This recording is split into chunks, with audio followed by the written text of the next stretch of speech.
Here's Leonard. Following the score by Cleveland. Back to Duncan. Just 5 to shoot. A fader. And Shumpert pulls it down. And the fadeaway was about his only option there. Really good defensive position. This one for 3. And the shot is good. Shumpert's got his second bucket of the night. Their offense has really come together immediately, threatening to run away with this game. It's hard to imagine they'll be able to stay as hot as they've been so far, but if they can, watch out. Now here's Shumpert after the miss from Tim Duncan. Here in the first, just under 2.5 minutes played so far. Parker outside. Parker double teamed. The drive by Green. Leonard dishes to Green. Launches a 3. The shot no good. So Cleveland will take it the other way. Outside Irving. And the rebound goes to Duncan. Spurs trail by 10. Everything appeared to be lined up for Cleveland to get back into the playoffs last year, but that just wasn't the case. A lot of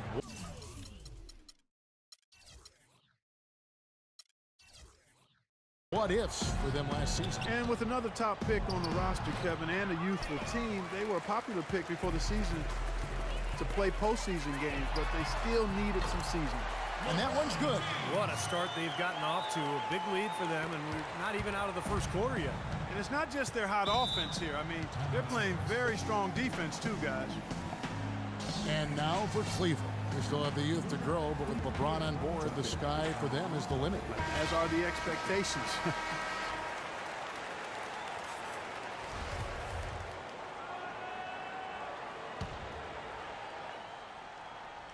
Just under 3.5 minutes gone here in the first quarter. And that's going to be too many steps. Gets the whistle on the travel. And one more note about Cleveland. Everyone will now assume that they will make the playoffs this year, but the ultimate goal is a title, something that hasn't happened in the city of Cleveland for any major sport in a long time. Probably 64, I think, maybe the last. And you're right on it. And the Spurs making a change here. Baines is checked in. Spurs trail by 14. And now Doris Burke has an update from the sidelines. Now, a short time ago, I had a chance to catch up with Greg Popovich. Of course, the conversation veered to the challenge of defending LeBron James. And he said, there's not a lot of good options with him. He can really do it all. I think you just have to try and stay in front of him. And if he gets in close, you have to bring help. And guys, we've seen LeBron really force the issue as far as getting into the lane. We'll see how they do. Always great to hear from you, Doris. Irving's shot is good. Wow, just a tremendous first quarter shooting the basketball for them, guys. Yeah, when they put it up, it's gone in. Irving against Parker. And that'll be San Antonio as it goes out of bounds. Spurs retain possession. And the Cavaliers will go with a different look here.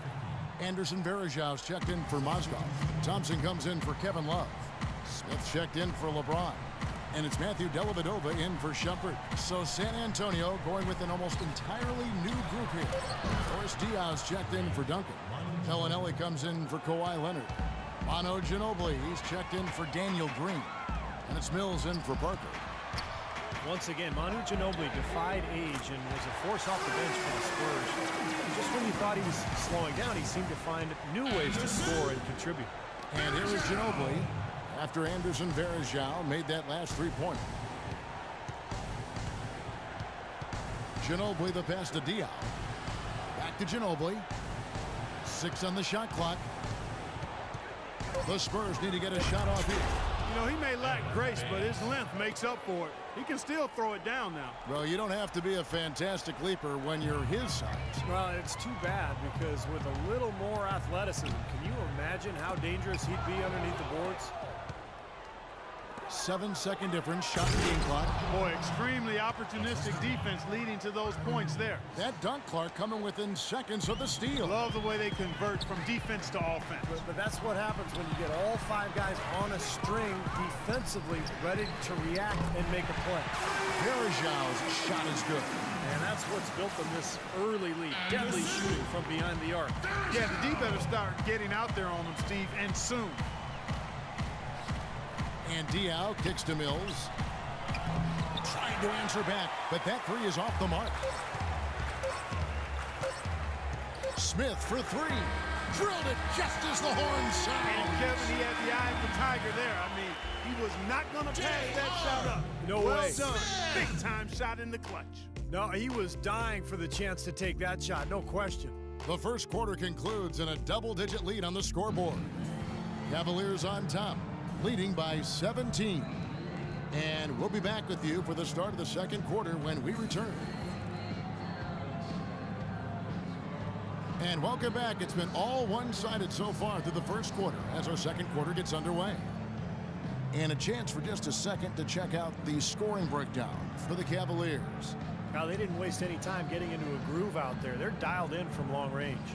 Another big aspect of their game tonight has been the fast break, transition opportunities. They're really keeping it up-tempo so far.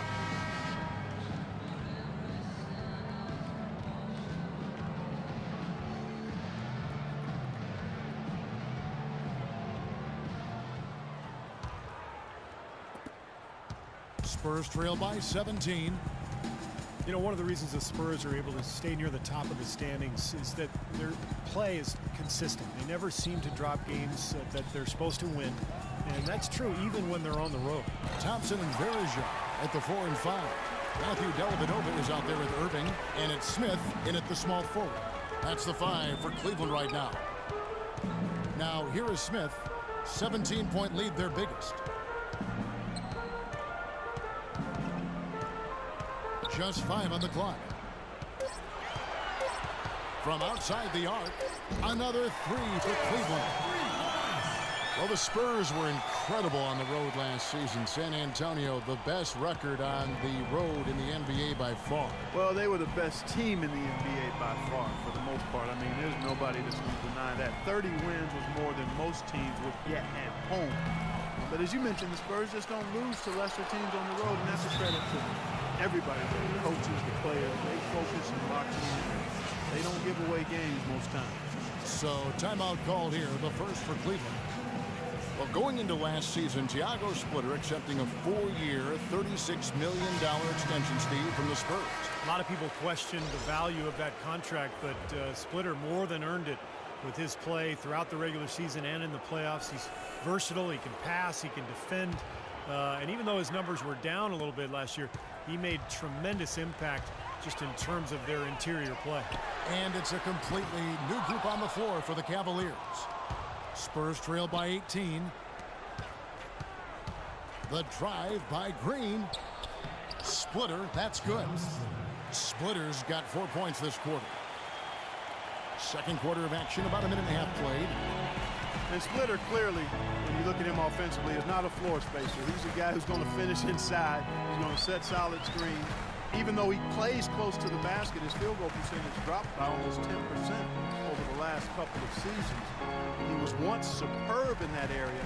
Now he's just rock solid. But with the Spurs in his role, rock solid is good enough. That's now a dozen straight points coming off wide open three-pointers. You know what it looks like to me out there, guys? I mean, it looks like All-Star Weekend out there. We know how much defense is played there. It's actually defense during the All-Star Weekend, no D. And they call an illegal screen here. Splitter still shooting over 90% of his shots in the paint, but less effective down low. Injuries perhaps a factor. We'll see if he can bounce back.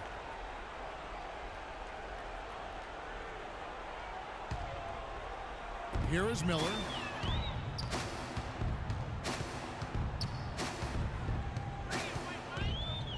Pass to LeBron. Releases. And there's another one for the Cavaliers. And he may be the guy to put this game even farther out of reach.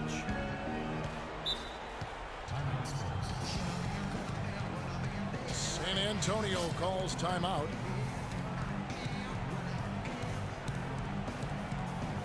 Matthew Dellavedova has checked in for Mike Miller. All right, let's go over to the sideline with Doris Burke. Guys, thank you. I got a chance to hear what Greg Popovich was saying to his team. He told the team he wanted to run their offense through Parker. Coach is looking for him to take on a lot of responsibility when they've got the ball, to be a leader at the offensive end. Guys, they've got a decent hole to dig themselves out of, but still a lot of time left to do it. We'll see if those adjustments help. Great. Thanks for the report, Doris. Out of bounds, Cleveland takes possession. Where was he going with that pass? I mean, that's just an awful turnover.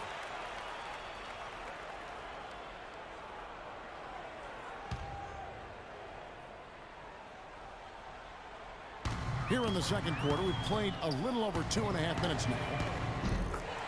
You know, every year there are a handful of teams in the Eastern Conference that buck the trend against the West, and last year Cleveland was one of them. And Kevin, as you said, most teams in the East struggled out of conference, but Cleveland was pretty solid against the West, and I think they'll be even better with LeBron. Absolutely. And for the Cavs, it didn't show up in the win column, but a lot of their losses to teams out west were close competitive games. Well, really, it was against the Southwest Division they struggled. A lot of East teams struggled against those teams. The 6 teams from the East had 1 or less wins against the division all season. Always tough when the East goes